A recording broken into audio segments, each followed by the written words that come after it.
27 4వ వచనాన్ని చదువుకుందాం. ఇది దావీదు కీర్తన. యెహోవా యొద్ద ఒక వరం అడిగి తిని దానిని నేను వెదుకుచున్నాను. యెహోవా ప్రసన్నత చూచుటకును ఆయన ఆలయములో ధ్యానించుటకును నా జీవిత కాలమంతయు నేను యెహోవా మందిరములో నివసింప కోరుచున్నాను. హల్లెలూయా. దేవునికి స్తోత్రం. మనందరికీ తెలుసు దావీదు చరిత్ర. దావీదు చాలా భక్తిపరుడు. చిన్ననాటి నుండి కూడా దేవుని యందు ప్రగాఢమైన విశ్వాసం కలిగిన వ్యక్తి దావీదు. అంతేకాదు దావీదుకి మహారోషం, చాలా రోషం ఎక్కువ. మనందరికీ తెలుసు గొలియాతు ఇశ్రాయేలుని సవాలు చేయడం 40 దినాలు. మీరు రండి మీరు పోట్లాడదాం అనడం, ఇశ్రాయేలు ఎవరు రాలేకపోవడం. ఆ సమయంలో మనం లేఖనాలు చూస్తే ఆ గొలియాతు దేవుడిని దూషించడం, దేవుడి ప్రజలు దూషించడం, అలా చేసినప్పుడు అక్కడ ఎవరికి రోషం రావట్లేదు, అందరూ భయపడతా ఉన్నారు. కానీ చిన్న బాలుడైనటువంటి దావీదు మాత్రం రోషంతో ఈ గొలియాతు మీదకి యుద్ధం చేసి గెలవడం మనం చూస్తా ఉన్నాం. హల్లెలూయా. చిన్నతనం నుంచే ఆ గొర్రెలు కాసుకుంటూ ఆరాధన చేసుకునే వ్యక్తి. ఎంతటి ఆరాధన చేసే వ్యక్తి అంటే, ఈయన ఆరాధన చేస్తుంటే సౌలులో ఉన్నటువంటి దయ్యం వెళ్ళిపోతా ఉంది. హల్లెలూయా కదా. ఈయన ఆరాధన చేస్తుంటే సౌలులో ఉన్న దయ్యం వెళ్తుంది. మనం కూడా ఆరాధన సమయంలో మనం ఆరాధన చేసేటప్పుడు కొంతమంది దయ్యాలు పట్టిన వాళ్ళు కూడా కింద పడిపోతూ ఉంటారు, కింద కొట్టుకుంటూ ఉంటారు. ఆరాధనలో దేవుని ఆత్మకార్యాలు జరుగుతాయి. ప్రజలు బంధకాల నుంచి, దురాత్మ శక్తి నుంచి విడుదల పొందుతుంటారు. అవి మనం చూసాం. దావీదు కూడా చిన్ననాటి నుండి భక్తిపరుడు, దేవుడు అంటే రోషం కలిగిన వాడు, చక్కగా ఆరాధన చేసేవాడు, దేవుడు అంటే మహా ఇష్టంగా ఉండేటువంటి వ్యక్తి. అందుకే ఆయన రాజుగా ఉండడానికి అభిషేకించబడ్డాడు. అంతేకాదు ఈ దావీదుని దేవుడు ఏమంటాడంటే, సౌలుని నేను తృణీకరించాను, నాకు హృదయానుసారమైన వ్యక్తి ఒక వ్యక్తి ఉన్నాడు, నా ఇష్టానుసారంగా పరిపాలన చేసే వ్యక్తి ఒకడు ఉన్నాడు, అతన్ని నేను ఎంచుకున్నాను, నువ్వు వెళ్ళి యోషియా కుమారుని అభిషేకించమని దేవుడు సమూయేలుతో చెప్తా ఉన్నాడు. హల్లెలూయా. కాబట్టి దావీదులో చాలా మంచి గుణాలు ఉన్నాయి. దేవుని బిడ్డలారా, దేవుడికి హృదయానుసారమైన వ్యక్తి అని పేరు తెచ్చుకున్నాడు. రోషం కలిగిన వాడు, ఆరాధన వీరుడు. ఈ రీతిగా చాలా మంచి లక్షణాలు కలిగిన వ్యక్తిగా దావీదును మనం గమనించవచ్చు. ఈ 27వ కీర్తనలో మనం గమనించినట్లయితే దావీదు అంటున్నాడు కదా, దేవా యెహోవా నీ దగ్గర ఒక వరం అడుగుతున్నాను. ఆయన ఒక రాజు అయి ఉన్నాడు, 12 గోత్రాన్ని పరిపాలిస్తా ఉన్నాడు. తెలుసా, మనందరం గమనించినట్లయితే, హల్లెలూయా, ఒకసారి చూడండి, మనం అందరం గమనించినట్లయితే మోషే నాయకత్వంలో ఐగుప్తు నుంచి ఇశ్రాయేలు ఎక్కడికి వస్తారు? కానానికి వస్తారు. మోషే చనిపోతాడు. యెహోషువ నాయకత్వంలో యుద్ధం చేసి చుట్టుపక్కల అనేక రాజ్యాలను వీరు జయిస్తారు. దేవుడు అంటాడు, యెహోషువ నువ్వు వృద్ధుడైపోయావు, ఇంకా మనము ఆక్రమించుకోవాల్సిన, స్వాధీనం చేసుకోవాల్సినటువంటి భూములు ఇంకా అనేకమైన ఉన్నవి. కానీ ఆయన వృద్ధుడైపోయాడు, జయించలేకపోయారు. కానీ దావీదు కాలంలో ఆ రాజ్యాన్ని దేవుడు దావీదు వశము చేస్తాడు. హల్లెలూయా. దేవునికి స్తోత్రం. మీకు తెలుసో లేదో, మనం ప్రార్థన చేస్తాం, మనం మర్చిపోతాం. దేవుడు వాగ్దానం చేశాడంటే నువ్వు మర్చిపోయినప్పటికీ కూడా నిన్ను గుర్తు చేసి దేవుడు మరీ ఇస్తాడు ఆశీర్వాదం. హల్లెలూయా. గుర్తు చేసి మరి నీ ఆశీర్వాదం ఇస్తాడు, నీ వాగ్దానం, నీకు ఇచ్చిన వాగ్దానం నెరవేరుస్తాడు. దావీదు కాలంలో తూర్పు, పరమడ, దక్షిణ, ఉత్తరము ఆయన రాజ్యాలు విస్తరించాయి. చుట్టుపక్కల ఉన్నటువంటి రాజులంతా కూడా ఆయనకు పన్ను కట్టేవారుగా మారారు, ఆయనకు దాసులుగా మారారు. ఆయన చక్రవర్తి అయిపోయాడు దావీదు. బంగారము, వజ్రాలు, రాజ్యాలు విస్తరించిపోయినాయి. అనేక మంది సైన్యము, బలగము, దీనికేమీ తక్కువ లేదు. ఇలాంటి దావీదు ఏమంటున్నాడు తెలుసా? ఏం తక్కువ ఉంది దీనికి? అధికారమా? ఉన్నది. రాజు. చుట్టుపక్కల దేశాలంతా కూడా ఈయనకి లోబడిపోయారు, బానిసలైపోయారు, ఈయనకు పన్ను చెల్లిస్తా ఉన్నారు. బంగారం ఉన్నది, వజ్రాలు ఉన్నాయి, ఈయనకి ఏమీ తక్కువ లేదు, కొరత ఏమి లేదు దావీదు జీవితంలో. ఏమన్నా రోగిష్ఠుడు కాదు, వ్యాధిగ్రస్తుడు కాదు, బలహీనుడు కాదు. హల్లెలూయా. కానీ ఈయన అంటాడు, అయ్యా నీ దగ్గర ఒక వరం అడుగుతున్నాను. ఏం తక్కువ ఉందని అడుగుతున్నాడు? ఆ వరం ఏంటంటే, నేను దాని కొరకు వెతుకుచున్నాను. యెహోవా ప్రసన్నత చూచుటకు, ఆయన ఆలయములో ధ్యానించుటకు నా జీవిత కాలం అంతా నేను యెహోవా మందిరములో నివసింపబోచున్నాను. చూడండి దావీదు కోరిక. దావీదు వరం ఏమడుగుతున్నాడు? సమస్తాన్ని కలిగినటువంటి ధనవంతుడు, మహారాజు, సమృద్ధి గలవాడు, కొదువు లేనివాడు, అక్రత లేనివాడు, వ్యాధులు రోగాలు జబ్బులు లేనివాడు, అన్నిట్లో దీవించబడినటువంటి దావీదు అడుగుతున్నాడు, నాకు ఇంకా ఒక వరం కావాలయ్యా, ఒకే ఒక వరం అడుగుతున్నాను, నాకు అన్ని ఇచ్చావు, కానీ నాకు నీ సన్నిధి కావాలి, నాకు నీ ప్రసన్నత కావాలి, నీ మందిరంలో కూర్చోవాలి, నీ మందిరంలో కూర్చొని నేను దేవుని వాక్యాన్ని ధ్యానించాలి, నాకు ఈ అవకాశం ఇవ్వు, నాకు ఈ ధన్యత ఇవ్వు, నాకు ఈ భాగ్యం ఇవ్వు. హల్లెలూయా. ఎవరండి ఇలాంటి కోరికలు కోరిపోతున్నారు ఈ రోజుల్లో? చిన్నపాటి ఉద్యోగం రాగానే, చిన్నపాటి వ్యాపారంతో పని తగ్గలుగానే, అయ్యా నాకు కుదరట్లేదండి, నేను చాలా బిజీగా ఉన్నానండి, మందిరానికి రాలేకపోతున్నానండి, ఫోన్లో చూస్తున్నానండి, ఆన్లైన్లో చూస్తున్నానండి, క్షమించండి, నేను ఉపవాస ప్రార్థనకు రాలేకపోతున్నాను, ఆదివారం కుదరట్లేదు, నాకు పనులు ఎక్కువ అయిపోయినాయి, నాకు సమయం లేదు అని చెప్పుకుంటున్నటువంటి నేటి విశ్వాసులు, మరి దావీదు దగ్గర నుంచి మనం ఎన్నో విషయాలు నేర్చుకోవాలి. మహారాజు, ఎన్నో మీటింగ్స్ ఉంటాయి, ఎంతో ఎమర్జెన్సీ ఉంటాడు. అలాంటి దావీదు చూడండి, అయ్యా నాకు నీ సన్నిధి కావాలి, నీ ప్రసన్నత కావాలి, నీ మహిమ కావాలి, నీ మందిరంలో కూర్చోవాలి, నీ మందిరంలో కూర్చొని నేను వాక్యాన్ని ధ్యానించాలి, అట్టి కృప, అట్టి ధన్యత, అట్టి భాగ్యం నాకు కావాలని అడుగుతున్నాడు.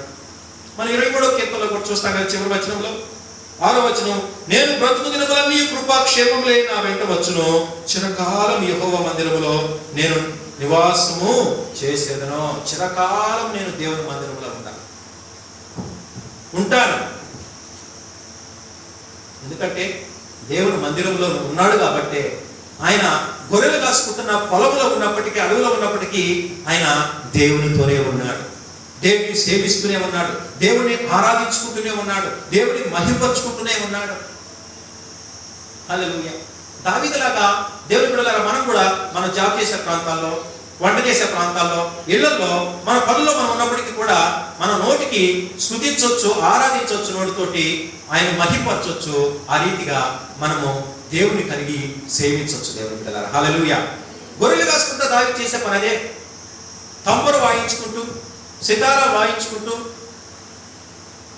ఆయన ప్రభువుని మహిమపరుస్తూ ఉండేవాడు. అందుకే దేవుని ఆత్మ బలంగా దావీదు మీదకి వచ్చేది. కాబట్టి చిన్ననాటి నుండి కూడా దావీదు దేవుని అత్యాశక్తితో సేవిస్తూ ఉన్నాడు. దయచేసి ప్రభు పేరిట మనం చేస్తున్నాను, దావీదులాగా నువ్వు నేను దీవించబడలేదు, దావీదులాగా నువ్వు నేను సమృద్ధి కలిగి లేము, దావీదులాగా మనం మహారాజులు కాదు, సమృద్ధి కలిగినటువంటి ధనవంతులు కాదు. అయినా కూడా మనము దావీదు లాంటి హృదయ వాంఛ కోరిక కలిగి ఉండలేకపోతున్నందుకు మనం సిగ్గుపడాలి, తలదించుకోవాలి, బాధపడాలి. హల్లెలూయా. నేటి క్రైస్తవ సమాజం తెలుసా, హైదరాబాద్లో ఆరాధన 2 గంటలే. అబ్బాయి 2 గంటలు కూడా టైం అయిపోతుంది.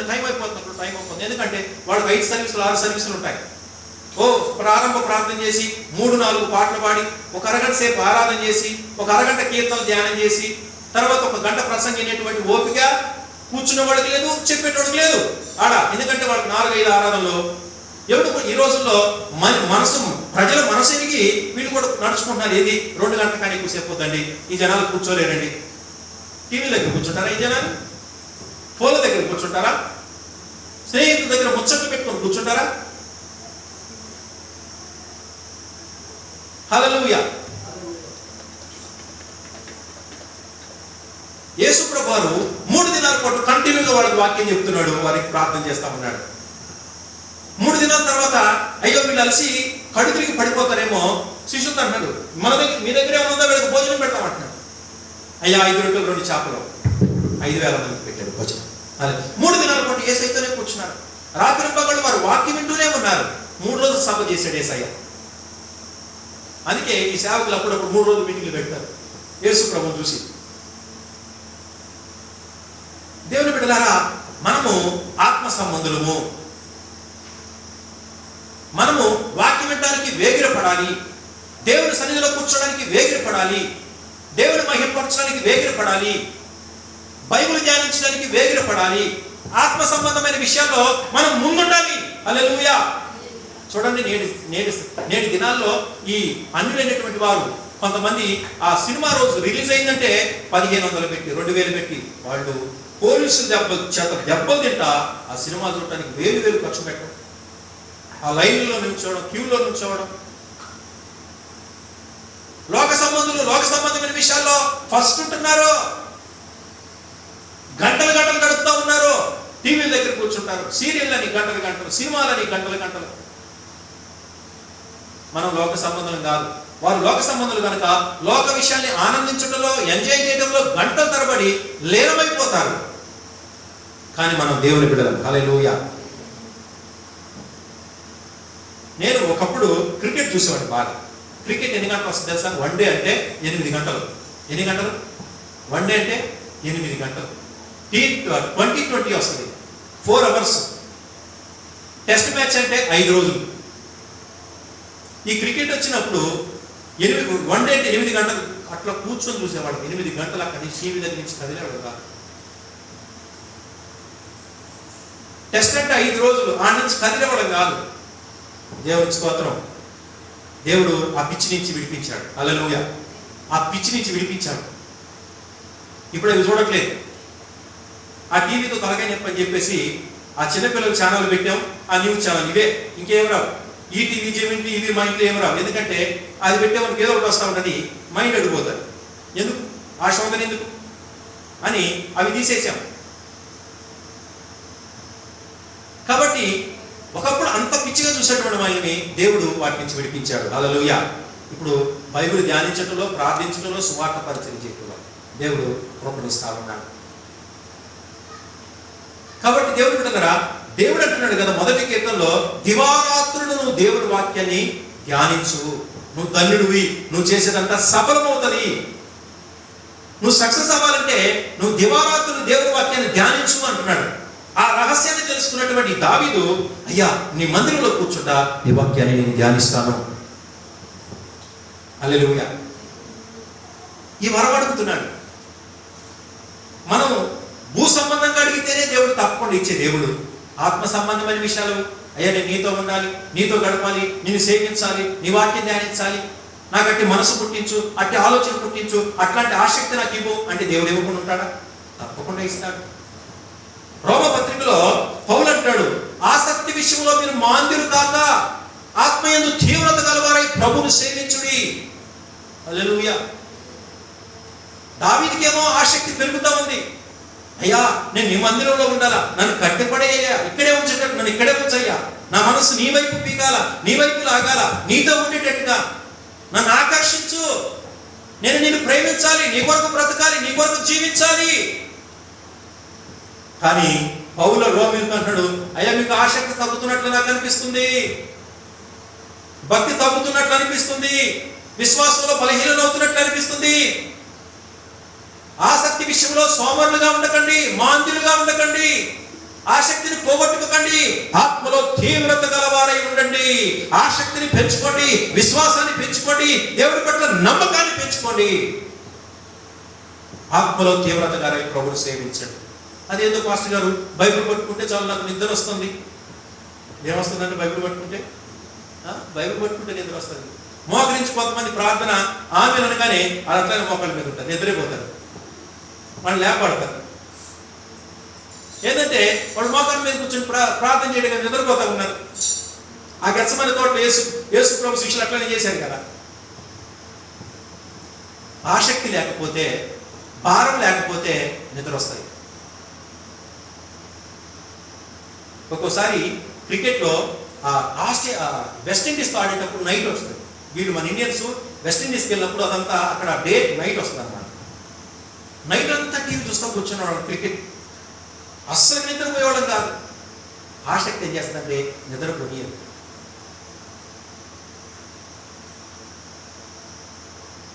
ఒకప్పుడు లోకంలో ఉన్నప్పుడు రాత్రంతా టీవీలు పెట్టుకొని చూసినటువంటి దినాలు ఉన్నాయి. రాత్రి 12-1 గంట దాకా నిద్ర వచ్చేది కాదు. హల్లెలూయా. దేవుని బిడ్డలారా, ఆ ఆసక్తిని దేవుడు ఇటువైపు తిప్పాడు. భక్తి వైపు తిప్పాడు, ఆత్మ సంబంధమైన విషయాల వైపు తిప్పాడు. మీ సంగతి ఏంటి? యేసుప్రభువుకు ముందే పని ప్రార్థించుట, సువార్త ప్రకటించుట, ప్రార్థించుట, ప్రజలు స్వస్థపరచుట, ఇంతకు మించి మరొక పని లేదు అని ఆ పని చేయడానికి వచ్చాడు. అపోస్తలుడైనటువంటి పౌలు కూడా అదే పని చేయడానికి వచ్చాడు. మనము యాత్రికులు, పరదేశులము, మనము దేవుడితో ఉండేవారం కనుక మీరు చేయవలసిన పని ఏంటంటే మీ ఉద్యోగము, లేకపోతే వ్యాపారము, లేకపోతే పొలం పనులు చేసుకున్నవారు పొలం పనులు ఇవి చేయాలా. తర్వాత సాయంత్రం బైబిలు, ప్రార్థన, ఇల్లు, భోజనం, నిద్ర. ఇంతకు మించి వేరే ముచ్చట్లు మనకి వ్యవహారాలు ఉండకూడదు. వేరే ఆలోచనలు, వేరే కాలక్షేపాలు, వేరే టైం పాస్లు మన జీవితాల్లో ఉండకూడదు. హల్లెలూయా. దావీదు కోరికది. దేవుడు ఒకరోజు సొలొమోనుకు ప్రత్యక్షమై అడిగాడు. సొలొమోనుకు ప్రత్యక్షమై 1 రాజులు 3వ అధ్యాయంలో, సొలొమోను నీకేం వరం కావాలో కోరుకో అన్నాడు. చూడండి, దావీదు దేవుడిని అడిగాడు ఒక వరం, ఇక్కడ దేవుడు అడుగుతున్నాడు సొలొమోను నీకేం కావాలి అడుగు. నీ తండ్రి అయితే ఆత్మ సంబంధంగా అడిగాడు, నువ్వేం అడుగుతావని అన్నట్టుగా అడిగాడు. అప్పుడు ఆయన బాలుడై పరిపాలిస్తా ఉన్నాడు. ఆయన అంటున్నాడు, అయ్యా నా తండ్రి ఎంతో నీ యందు భయభక్తులు కలిగి, విధేయుడై, తగ్గింపు కలిగి, యథార్థ హృదయముతో, నీతి గలవాడై, జ్ఞానంతో చక్కగా పరిపాలన చేశాడు నీ ప్రజల్ని. నేను బాలుని, నీ ప్రజలు పరిపాలించడానికి నాకు జ్ఞానం లేదు, నాకు వివేకాన్ని, జ్ఞానాన్ని అనుగ్రహించమని ప్రార్థన చేశాడు. 1 రాజులు 3వ అధ్యాయం 5 నుంచి 9 వచనాలు చూస్తే చదవంగాని, నాకు వివేకం కావాలయ్యా, నాకు తెలివి కావాలయ్యా, నీ ప్రజల్ని పరిపాలించడానికి ఒక వరం అడగమంటే సొలొమోను ఏమడిగాడు? నాకు వివేకం. ఎందుకు అడుగుతున్నాడు ఆ వివేకం? నీ ప్రజల్ని పరిపాలించడం కొరకు ఆ వివేకం దయచేయి. హల్లెలూయా. ఆ కోరిక కోరుకున్నప్పుడు దేవుడు ఇష్టపడ్డాడు, సంతోషపడ్డాడు. ఆస్తి కోరుకోలేదు, శత్రువు ప్రాణం అడగలేదు, ధనాన్ని కోరుకోలేదు, రాజ్యాలు కోరుకోలేదు. కానీ నీవు నా ప్రజలు పరిపాలించడానికి నువ్వు మరి జ్ఞానాన్ని, వివేకాన్ని అడుగుతున్నావు కాబట్టి నీకు వివేకంతో, జ్ఞానంతో పాటు నీకు ఐశ్వర్యాన్ని కూడా నేను ఇస్తున్నానని దేవుడు ఇచ్చేశాడు. హల్లెలూయా. ఆయన అడిగింది ఒకటి, దానితో పాటు దేవుడు మరొకటి ఇచ్చాడండి. మరి నీ జీవితంలో నువ్వేం అడుగుతా ఉన్నా? దేవుడు సంతోషపడ్డాడు సొలొమోను బట్టి. ప్రపంచంలో ఆయనకు మించినటువంటి జ్ఞానం కలిగిన వాడు, వివేకం కలిగిన వాడు మరొకరు లేరు. మనం చూస్తాం సామెతలు, ఆయన సామెతలు జరిగితే ఎంత చక్కగా ఉంటాయి. పరమగీతాలు రాశాడు, ప్రసంగి ఆయనే, ప్రసంగి రాసింది ఆయనే. కాబట్టి ఇంత జ్ఞానాన్ని దేవుడు సొలొమోనుకి ఇచ్చాడు. ఎందుకు ఇచ్చాడంటే ఆయన అడిగాడు ఒక వరం. దేవుడు కోరుకోమన్నాడు, ఆయన కోరుకున్నాడు. ఇంకొక వ్యక్తి యెబ్బేజు 1 దినవృత్తాంతం 4వ అధ్యాయం 10వ వచనంలో చూస్తే ఈయన అడుగుతాడు, అయ్యా నిశ్చయముగా నన్ను ఆశీర్వదించు, నా సరిహద్దులు విశాలపరచు, నీ చెయ్యి నాకు తోడుగా ఉండనిమ్ము, ఏ కీడు రాకుండా నన్ను తప్పించు అని ప్రార్థన చేశాడు. హల్లెలూయా. యెబ్బేజు కూడా దేవుడు ఒక వరాన్ని, ఒక కోరికని కోరుకున్నాడు. హల్లెలూయా. దేవుడు అన్నాడు, నిశ్చయంగా నన్ను ఆశీర్వదించమని అడగడం, నా సరిహద్దులు విశాలపరచమని అడగటం, నీ చెయ్యి నాకు తోడుగా ఉండని మనం అడగటం, కీడు రాకుండా తప్పించమని అడగటం దేవుడికి నచ్చింది. యెబ్బేజు ప్రార్థన దేవుడికి నచ్చింది. దేవుడు యెబ్బేజు ప్రార్థన ఆలకించి ఆయన కోరుకున్నట్లుగా నిశ్చయంగా దేవుడు యెబ్బేజును ఆశీర్వదించాడు. ఆయన సరిహద్దులు విశాలపరిచాడు. దేవుని హస్తాన్ని యెబ్బేజుకు తోడుగా ఉంచాడు. కీడు రాకుండా దేవుడు యెబ్బేజు కుటుంబాన్ని కాపాడాడు. హల్లెలూయా. దేవునికి స్తోత్రం. దావీదు ప్రార్థన ఆలకించాడు. దేవుడితో ఉండే ధన్యత, దేవుడి సన్నిధిలో, దేవుడి మందిరంలో ఉండి వాక్యాన్ని ధ్యానించే ధన్యత దేవుడు దావీదుకి ఇచ్చాడండి. కీర్తనలు ఎక్కువగా దావీదు రాయడం మనం చూస్తాం. హల్లెలూయా. ఆయన ఒక రాజు అండి. రాజు అయినటువంటి ఈ యొక్క దావీదు దేవుని ఆత్మచేత ఆరాధించడం ప్రారంభించాడు. ప్రవక్త అభిషేకం పొందుకొని ప్రవచించడం ప్రారంభించాడు. హల్లెలూయా. పౌలును చూస్తే ఈ యొక్క దావీదు కీర్తనలలో ఎత్తి మనము కొత్త నిబంధనలో చూస్తాం. దేవుడు ప్రవక్త అభిషేకాన్ని దేవుడు దావీదుకి ఇచ్చాడు. రాజును మరియు ప్రవక్త అభిషేకం కలిగి మరి దైవ గ్రంథాన్ని రాసే దాంట్లో కూడా దేవుడు ప్రవక్త అయినటువంటి దావీదును వాడుకున్నాడు. హల్లెలూయా. దేవుడు బిడ్డలారా, నీకు ఆసక్తి ఉంటే, నువ్వు దేవుడిని ఒక వరం అడిగితే, మనం భూసంబంధంగా ఎన్నో అడుగుతాం. ఆహారము, వస్త్రాలు, వివాహము, ఇళ్ళు, భూములు, డబ్బులు, ఆర్థిక అవసరతలు, ఉద్యోగం విషయంలో, వ్యాపారాల విషయంలో అడుగుతూ ఉంటాం, అవి అనుగ్రహిస్తూ ఉంటాడు. కానీ మొదటిగా మనం అడగాల్సింది ఏంటంటే ఆత్మ సంబంధమైన అడగాలి. హల్లెలూయా. దావీదు తన కుమారుడైనటువంటి ఈ సొలొమోను ఇద్దరిని మనం చాలా మెచ్చుకోవాలి. ఆత్మ సంబంధమైన అడిగారు. సొలొమోను కూడా తన స్వార్థంతో అడగల, నేను బాలుని ఇంతమంది ప్రజలు ఎలా పరిపాలించాలి, నాకు జ్ఞానం కావాలయ్యా, నీ సేవ చేయడానికి. ఆ జ్ఞానం ఎందుకంట? దేవుని ప్రజలకు సేవ చేయడానికి తగిన వివేకం. వీరందరూ ఆత్మ సంబంధమైన అడిగారు. దేవుని యొక్క రాజ్యం కొరకే అడిగారు. నీ ప్రార్థన జీవితం ఎలా ఉన్నది? నువ్వు ఉదయం లేసేమని ప్రార్థన చేస్తున్నావు. శిష్యులు ఒకరోజు యేసు ప్రభుని అడిగారు, అయ్యా మాకు ప్రార్థించుట నేర్పించు. అప్పుడు ఏమని నేర్పించాడు? పరలోకమున్న మా తండ్రి, నీ నామం పరిశుద్ధపరచబడును గాక, నీ రాజ్యం వచ్చును గాక, నీ చిత్తం పరలోకమందు జరుగుతున్నట్లు భూమి మీద జరుగును గాక. హల్లెలూయా. ఏమడుగుతున్నాడు అక్కడ? నీ నామం మహింపరచబడు గాక. మొదటిగా దేవుని స్తుతించాడు. నీ రాజ్యం రావాలి భూమి మీదకి, సాతాను రాజ్యం పోవాలి, నీ రాజ్యం రావాలి, ప్రజలంతా నీ రాజ్యంలో చేరాలి. సాతాను రాజ్యంలో ఎవరు అనుకోరు. పరలోకంలో నీ చిత్తం జరుగుతుంది. పరలోకంలో దేవుని చిత్తమే జరుగుతుందా, ఇంకెవరి చిత్తం జరుగుతుందా? దేవతల చిత్తం జరుగుతుందా? అపవాది చిత్తం జరుగుతుందా? లేదు. దేవుడు ఏం చెప్తే అదే జరుగుతుంది. ఈ భూమి మీద కూడా నీ చిత్తమే జరగాలి. ఈ భక్తులైనటువంటి వారు భూమి మీద వారంతా కూడా నీ చిత్తమే చేయాలి. ఆనాడు హవ్వ ఏం చేసిందంటే దేవుని చిత్తం చేయకుండా తినొద్దన్న పండు తిన్నది. హవ్వ మాట విని ఆదాము కూడా అవచిత్తం చేశాడు కానీ దేవుని చిత్తం చేయలేదు. ఈ అబ్బాయి ఆదాము సాతాను చిత్తం చేశాడు కానీ దేవుని చిత్తం చేయలేకపోయాడు. తద్వారా వారు ఏదైనా తోటలో నుంచి బయటకు వెళ్ళబడ్డారు, కొట్టివేయబడ్డారు, నెట్టివేయబడ్డారు, తరివేయబడ్డారు. దేవుని బిడ్డలారా, మనము దేవుని సన్నిధిలో ఏమడుగుతా ఉన్నాం? ఆయన చిత్తాన్ని అడుగుతున్నామా? అయ్యా నీ చిత్తం నా జీవితంలో జరిగించు ప్రభువా, నీ సంకల్పం నా జీవితంలో జరిగించు ప్రభువా. 32వ కీర్తనలో 8వ వచనం చూడండి. 32వ కీర్తన 8వ వచనం. నీకు ఉపదేశము చేసేదను, నీవు నడవలసిన మార్గమును నీకు బోధించుదును, నీ మీద దృష్టి ఉంచి నీకు ఆలోచన చెప్పేదను. హల్లెలూయా. దేవుడు ఏమన్నాడు? మనకు ఉపదేశం చేస్తాడంట. దేవుడు మనకు బోధిస్తానంటున్నాడు. మనం నడవలసిన త్రోవను మనకు చూపిస్తానంటున్నాడు.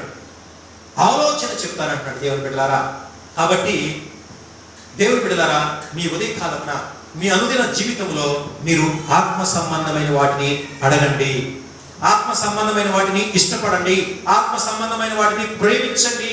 దేవుని ఆత్మ కలిగి ఎంతమంది అయితే దేవుని ఆత్మ చేత నడిపించబడతారో వారు దేవుని కుమారులు అయి ఉంటారు. శరీరానుసారులు దేవుని సంతోషపరచనేరరు, శరీరానుసారులు నిత్యరాజ్యానికి వెళ్ళరు, పరలోకానికి వెళ్ళరు, వారు విడవబడతారు, నరకానికి వెళ్ళే గుంపులో ఉంటారు. హల్లెలూయా. అపోస్తలులంతా భూములు విడిచిపెట్టారు, కుటుంబాలు విడిచిపెట్టారు, ఆస్తి విడిచిపెట్టారు, వాడు ప్రాణాలు సహితం పెట్టి దేవుని రాజ్యాన్ని కట్టారండి. ఆత్మ సంబంధమైన వాటిని వెతికారండి.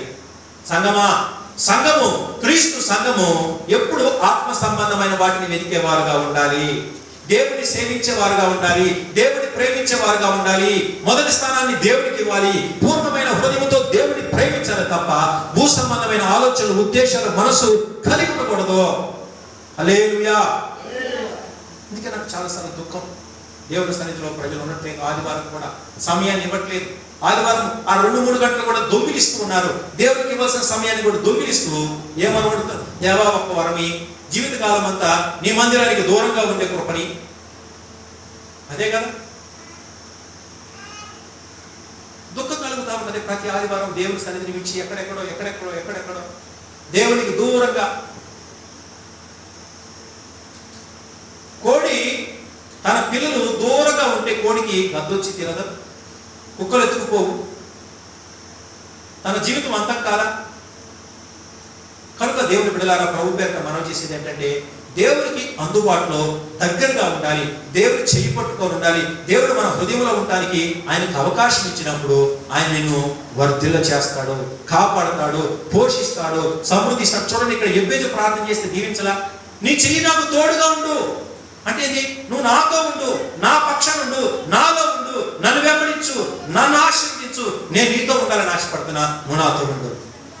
అది ఎబ్బే జరిగింది. దావీదు దేవుని మందిరంలో, నువ్వు మందిరంలో ఉంటావు ప్రభువా, నేను నీతో ఉండే కృప నువ్వు నాతో ఉండాలి, నేను నీతో ఉండాలి. దేవునికి స్తోత్రం కలుగును గాక. ముగించుకుందాం. దేవుని బిడ్డలారా, ప్రభు పేరిట మనవి చేస్తా ఉన్నాను, ఆత్మ సంబంధమైన వాటిని అడగండి. ఆత్మ సంబంధమైన వాటి కొరకు దేవుని సన్నిధిలో వెతకండి. అయ్యా, నా జీవితకాలం అంతా ప్రార్థించే వ్యక్తిగా ఉండాలి, వాక్యం ధ్యానించే వ్యక్తిగా ఉండాలి, నీ మందిరంలో ఉండే వ్యక్తిగా ఉండాలి, నేను సేవించే వ్యక్తిగా ఉండాలి, నీకు ఇష్టమైన వ్యక్తిగా ఉండాలి. ఆమేన్, హల్లెలూయా. ఎలా ఉండాలి? దేవునికి ఇష్టమైన వ్యక్తులుగా. ప్రభు ఏనాడు నీకు దుఃఖం తీసుకొచ్చే పరిస్థితి నా జీవితంలో రాకూడదు. నీ ఆత్మనే పరిస్థితి నా జీవితంలో రాకూడదు. నేను ఎదిరించే పరిస్థితి నా జీవితంలో రాకూడదు. నీకు ఇష్టలుగా ఉండాలి. దానియేలంట దేవునికి బహు ప్రియమైన వాడు. అబ్రహాము దేవునికి స్నేహితుడు. నీవు నేను అలా ఉండే కృప దేవుడు మనకు అనుగ్రహించును గాక. ఆమేన్.